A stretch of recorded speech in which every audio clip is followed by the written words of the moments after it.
Okay, on this 2013 Chevrolet Camaro ZL1, we've installed an RFID immobiliser to protect from unauthorised movement. The RFID tag, you get two of these RFID tags. Simple little tag that stays on your person. You can put it on your keyring or whatever. It's turned off at the moment for demonstration purposes, but typically you'd leave it turned on all the time. You see it's got a cell battery in there which is easily replaceable should it go flat. So we attempt to start the car, obviously key in ignition in the usual way, foot on the brake, and you see there, nothing. Okay, car not starting.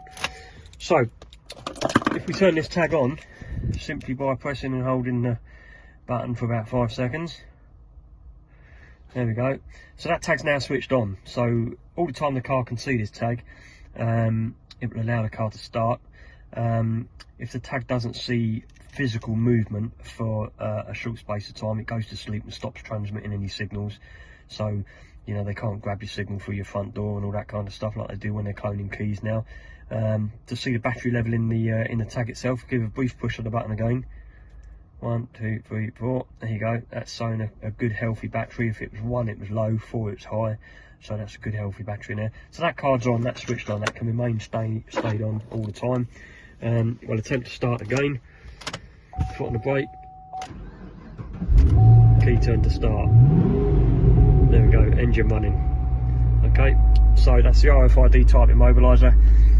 Automatic arms each time you switch the vehicle off, so you don't need to remember to turn it on. It turns itself on automatically. And when you're in the vicinity of the car with the tag, it automatically switches off, allows you to start the car and use it as normal.